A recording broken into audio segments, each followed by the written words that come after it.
बिस्मिल्लाहिर्रहमानिर्रहीम।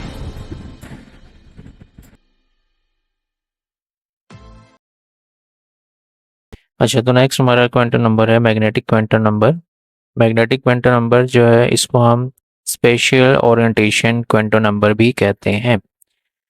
तो यहाँ पे जैसे कि आप लोगों को बताया स्टूडेंट्स के जब हम एक्साइटेड हाइड्रोजन एटम को मैग्नेटिक फील्ड में प्लेस करते हैं तो इससे जो बनने वाला हाइड्रोजन स्पेक्ट्रम है इसमें स्प्लिटिंग शो होती है। तो ये जो स्प्लिटिंग है ये ज़ीमैन इफेक्ट जिसको हम कहते हैं ये ऑर्बिटल का कंसेप्ट हमें प्रोवाइड करती है। इस तरह से हम सिंपली ये कह सकते हैं कि जो हमारे पास स्पेशियल ओरिएंटेशन क्वांटम नंबर है ये हमारे पास सब शेल या ऑर्बिटल्स को एक्सप्लेन कर रहा है। तो वो कैसे वो हम आगे देखेंगे भी सही और हम इसको एप्लीकेशंस में अप्लाई भी करेंगे। तो यहाँ मैग्नेटिक क्वांटम नंबर जो है इसको हम स्मॉल एम से रिप्रेजेंट करते हैं और इसकी जो वैल्यू है वो ज़ीरो से स्टार्ट होती है, zero plus minus one plus minus two and so on. ठीक है, तो सबसे पहले इसकी एप्लीकेशन की तरफ आते हैं। पहली एप्लीकेशन इसकी है number of orbitals of a subshell या कह लें number of orbitals in a subshell. तो यहाँ पे हमारे पास एक फॉर्मूला हम अप्लाई करते हैं m is equal to 2l+1। ये फार्मूला हमें बताता है कि जो सबशेल है उसमें कितने ओरिएंटेशंस या ऑर्बिटल्स मौजूद होते हैं। तो सबशेल फर्स्ट जो है हमारे पास एस सबशेल, इसमें अजीमुथल क्वांटम नंबर की वैल्यू जो है वो जीरो होती है। तो जीरो पुट करें तो हमारे पास जीरो आता है। तो इसका मतलब ये हुआ कि जो मैग्नेटिक क्वांटम नंबर है उसके लिए वैल्यू जीरो आएगी हमारे पास यहाँ पे। और यहाँ पे इस जीरो वैल्यू का मतलब ये है कि जो हमारे पास एस सबशेल होता है ये स्फेरिकली सिमेट्रिकल होता है। यानी अगर इसको हम मैग्नेटिक फील्ड में प्लेस भी करते हैं तब भी इसमें सिर्फ एक ही ओरिएंटेशन को ये शो करेगा, either on X axis, Y axis या जी एक्सिस। ठीक है, यानी ये जो एस स्फेरिकली सिमेट्रिकल ऑर्बिटल होता है और इसमें एक ही ओरिएंटेशन पाई जाती है इज इक्वल टू जीरो है। इसका मतलब ये है कि एस जो है हमारे पास उसमें ओनली वन ओरिएंटेशन है एस सब शेल के अंदर, या एस सब शेल में ओनली वन स्पेशल ओरिएंटेशन होती है। यानी एस जो है हमारे पास ये स्फेरिकली सिमेट्रिकल होता है। ठीक है, तो अगर हम इसको मैग्नेटिक फील्ड में रखते हैं तो ये हमें सिर्फ एक ही ओरिएंटेशन शो करेगा। ठीक है, इसी तरह से अगर हम पी सब शेल की बात करेंगे तो पी सब शेल की वैल्यू ऐड करके देख, जब हम पी सब शेल के लिए इस फॉर्मूले में वैल्यू ऐड करते हैं तो हमारे पास यहाँ पे थ्री आता है। तो थ्री का मतलब ये है कि हमारे पास जो यहाँ मैग्नेटिक क्वांटम नंबर की वैल्यूज़ आएंगी वो थ्री वैल्यूज़ आएंगी। थ्री वैल्यूज़ का मतलब ये होगा कि यहाँ पे जो वैल्यू है वो यहाँ से यहाँ तक स्टार्ट होगी, यानी -1 भी वैल्यू होगी उसकी। यहाँ पे पी सब शेल के लिए जो वैल्यू होगी वो -1 भी हो सकती है, ज़ीरो भी हो सकती है और +1 भी हो सकती है। ठीक है, तो इस तरह से हम ये बता सकते हैं कि पी सब शेल जो है उसकी मैग्नेटिक क्वांटम नंबर के लिहाज से यहाँ पे थ्री वैल्यूज़ हैं। तो यहाँ हमने एक बात समझनी है कि अगर हम पी सब शेल को मैग्नेटिक फील्ड में रखते हैं तो ये हमारे पास तीन स्पेशल ओरिएंटेशन शो करता है। अब लास्ट टाइम जब हम अज़ीमुथल क्वांटम नंबर पढ़ रहे थे तो उसमें मैंने आपको बताया था कि पी सब शेल जो होता है ये डंबल शेप्ड होता है। डंबल शेप का मतलब ये है कि हमारे पास यहाँ पे तीन ओरिएंटेशन, यानी पी एक्स, ये एक डंबल हो गया, यानी डंबल शेप अगर हम बात करें तो ये हमारे पास एक डंबल, और इसी तरह से जो होगा हमारे पास ये दूसरा डंबल। ठीक है, इसको फर्ज कर लें हमारे पास ये पी एक्स है।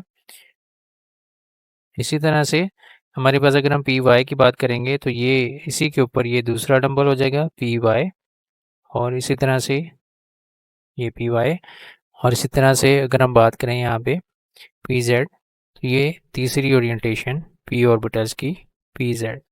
अब ये इस तरह से उस वक्त होगा जब ये एब्सेंस ऑफ मैग्नेटिक फील्ड में होगा।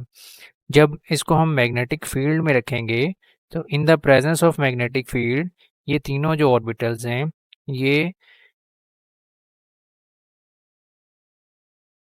तीन एक्सिस पर, या यूं कह लें तीन ओरिएंटेशन के ऊपर ओरिएंटेट हो जाएंगे। यानी एक हमारे पास पी एक्स के ऊपर आ जाएगा, एक हमारे पास जो ऑर्बिटल है वो पी वाई वाली साइड पे आ जाएगा वाई एक्सिस पे, और एक हमारे पास यहाँ पे जेड एक्सिस के ऊपर आ जाएगा। इस तरह से जब हम इन पी ऑर्बिटल्स को मैग्नेटिक फील्ड पर रखेंगे तो ये तीन एक्सिस के ऊपर ओरिएंटेट हो जाएगा। तो तीन हमारे पास ओरिएंटेशन शो करेगा, पी एक्स, पी वाई और पी जी ओरिएंटेशन। इसको हम कहते हैं triple fold degeneracy. P sub shell के कितने ऑर्बिटल्स हैं, तो ये हो जाएगा P X, P Y and P Z. ठीक है, चलिए अब हम जी ऑर्बिटल्स के वाले से डिस्कस कर।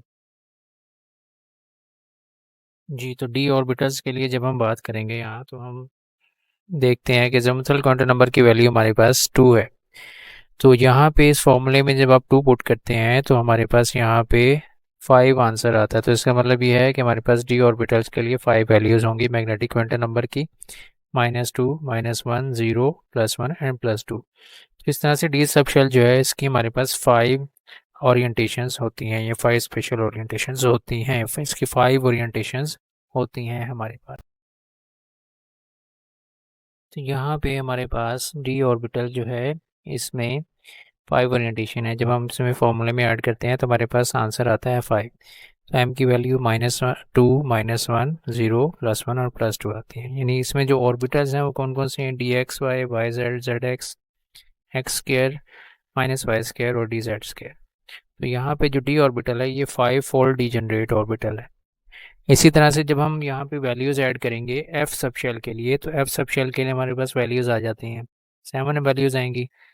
तो यहाँ पे हम ये देख सकते हैं कि हमारे पास जो एफ सब शेल है उसमें जब हम अजीमुथल क्वांटम नंबर की वैल्यू यहाँ पे ऐड करते हैं इस फार्मूले में, तो हमारे पास यहाँ पे 7 ओरिएंटेशन आएंगी। तो इस तरह से हमारे पास। अच्छा, ये जो मैंने सारी बातें की हैं इनको दोबारा से ज़रा रिवाइज करते हैं जल्दी जल्दी। तो इसमें देखें, सब शेल अगर हमारे पास एस है तो ऑर्बिटल उसमें एस होगा, यानी एक ही ओरिएंटेशन होगी। और अगर हम पी की बात करें तो इसमें 3 ओरिएंटेशन या 3 ऑर्बिटल्स हैं, P X Y, sorry P X, P Y, P Z. और इसी तरह से डी ऑर्बिटल में 5 ओरिएंटेशन है, जैसे अभी हमने डिस्कस किया, 5 ऑर्बिटल्स हैं, D X Y, Y Z, Z X, X square minus Y, D Y, X square minus Y square, D Z square. ठीक है, ये 5 ऑर्बिटल डी के अंदर होते हैं। और इसी तरह हमारे पास जो एफ ऑर्बिटल है इसके अंदर हमारे पास 7 ऑर्बिटल्स होते हैं। जी, तो यहाँ हमारी एक बात कंप्लीट हो गई। अब हम दूसरी बात की तरफ चलते हैं, दूसरी एप्लीकेशन की तरफ चलते हैं। यहाँ दूसरी एप्लीकेशन हमारे पास है number of orbitals in an orbit या शेल। तो शेल के अंदर। जी, तो नंबर ऑफ ऑर्बिटल्स फाइंड करने के लिए हम फॉर्मूला इस्तेमाल करते हैं एन स्क्वायर। एन स्क्वायर जब हम इस्तेमाल करते हैं तो हमें पता चलता है कि एक शेल के अंदर कितने नंबर ऑफ ऑर्बिटल्स हो सकते हैं, यानी एक ऑर्बिट के अंदर, शेल के अंदर कितने नंबर ऑफ ऑर्बिटल्स मौजूद हैं। तो यहाँ पे हम पहले शेल के लिए जो एन की वैल्यू है हमारे पास 1 है, जब हम 1 अप्लाई करते हैं तो यहाँ पे आएगा 1 ही आएगा, यानी कि हमारे पास एक ही ऑर्बिटल्स होता है पहले शेल के अंदर। दूसरे शेल में जब हम अप्लाई करते हैं तो हमारे पास यहाँ पे इसका आंसर आता है। देखिए, एन की वैल्यू 2 है हमारे पास, तो यहाँ पे जब हम फॉर्मूला अप्लाई करेंगे 2 का स्क्वायर हमारे पास आएगा 4। तो 4 का मतलब ये हुआ कि हमारे पास यहाँ पे 4 ऑर्बिटल्स होंगे, 4 ऑर्बिटल्स होंगे दूसरे शेल के अंदर। एक एस होगा और 3 P orbital, P X, P Y, P Z orbital.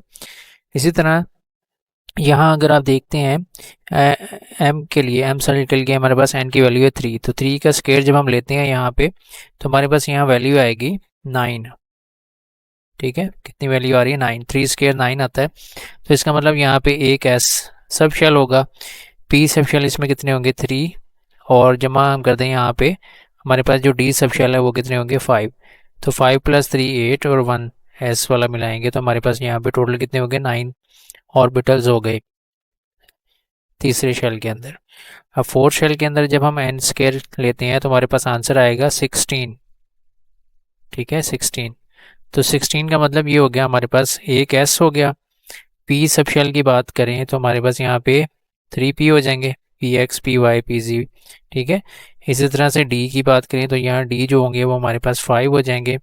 और इसी तरह से हमारे पास यहाँ पे जो एफ हो जाएगा वो 7 हो जाएगा। सबको प्लस कर लें हम तो हमारे पास आंसर क्या आएगा, हमारे पास यहाँ पे 4 का। और ख्याल रखना है आपने कि हमारे पास एक फार्मूला था 2n²। 2n² के साथ कंफ्यूज नहीं करना, क्योंकि वो फार्मूले में हम इस्तेमाल करके नंबर ऑफ शेल के अंदर नंबर ऑफ इलेक्ट्रॉन फाइंड करते हैं। अच्छा, नंबर तीसरा जो एप्लीकेशन हमारे पास यहाँ पे आएगी वो है number of electrons in an orbitals. एक ऑर्बिटल के अंदर नंबर ऑफ इलेक्ट्रॉन फाइंड करने के लिए कितने इलेक्ट्रॉन्स होते हैं वो हमने यहाँ पे देखने हैं। तो इसके लिए हमारे पास कोई भी फार्मूला नहीं है, आंसर है हमारे पास कि इसका कोई फार्मूला नहीं है, क्योंकि हमारे पास एक ऑर्बिटल जो होता है उसमें मैक्सिमम नंबर ऑफ इलेक्ट्रॉन्स 2 होते हैं। एक ऑर्बिटल अगर हम यहाँ पे बात करते हैं तो इस ऑर्बिटल के अंदर एक इलेक्ट्रॉन क्लॉकवाइज स्पिन कर रहा होता है, दूसरा एंटी क्लॉकवाइज स्पिन कर रहा होता है। ठीक है, तो एक ऑर्बिटल मैक्सिमम 2 इलेक्ट्रॉन्स को ऑक्यूपाई करता है। एस की बात करें तो एस के अंदर हमारे पास 2 इलेक्ट्रॉन होंगे, एस कोई भी है, 1s है या 2s है, तो इसमें 2 इलेक्ट्रॉन्स हो सकते हैं। पी एक्स है तो पी एक्स में भी 2 इलेक्ट्रॉन्स हो सकते हैं, एक क्लॉकवाइज और एक एंटी क्लॉकवाइज। इसी तरह से पी वाई में भी हमारे पास कितने इलेक्ट्रॉन्स हो सकते हैं, 2 मैक्सिमम। ठीक है, और इसी तरह से यहाँ पे मैक्सिमम जो इलेक्ट्रॉन्स होंगे वो एक ऑर्बिटल के अंदर 2 होते हैं। एक और चीज़, अगर हमारे पास ऑर्बिटल मौजूद है, ये ऑर्बिटल, इसमें अगर कोई इलेक्ट्रॉन नहीं है तो ये एम्प्टी है, और अगर इसमें एक इलेक्ट्रॉन है, 1 इलेक्ट्रॉन, तो ये हमारे पास जो ऑर्बिटल होगा इसको हम कहते हैं हाफ फिल्ड। ठीक है, this is called half field. ठीक है, this is half filled orbital. और अगर ये इसमें दोनों इलेक्ट्रॉन्स मौजूद हैं तो इसको हम नाम दे देते हैं कंप्लीटली फील्ड ऑर्बिटल्स। ठीक है, ये हाफ फील्ड हो गया हमारे पास या इनकम्प्लीट है, और ये जो है हमारे पास ये जिसमें दोनों इलेक्ट्रॉन आ जाते हैं इसको हम कंप्लीटली फील्ड ऑर्बिटल्स का नाम दे देते हैं। तो स्टूडेंट्स, ये जो हमने सारा पढ़ा, this was all about magnetic quantum number. तो हम चलते हैं नेक्स्ट।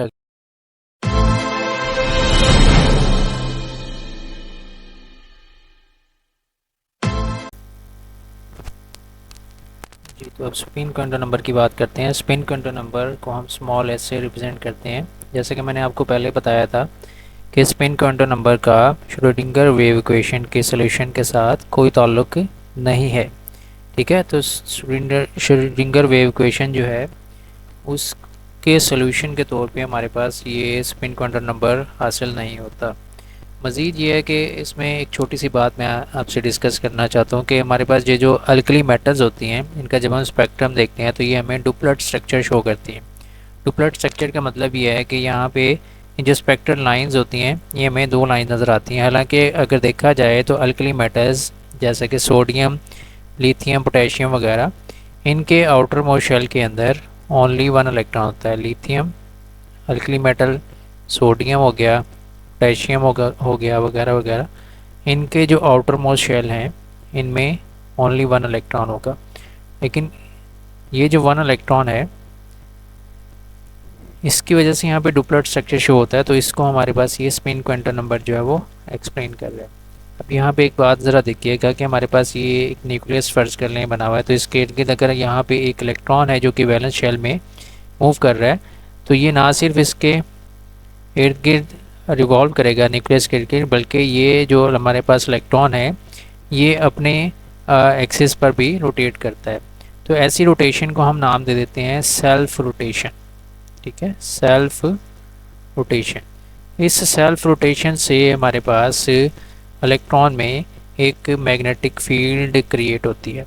ठीक है, मैग्नेटिक फील्ड क्रिएट होती है जिसकी वजह से हम ये कह देते हैं कि यहाँ पे हमारे पास ये जो इलेक्ट्रॉन है ये एक टाइनी मैग्नेट के तौर पे जो है वो एक्ट कर रहा होता है।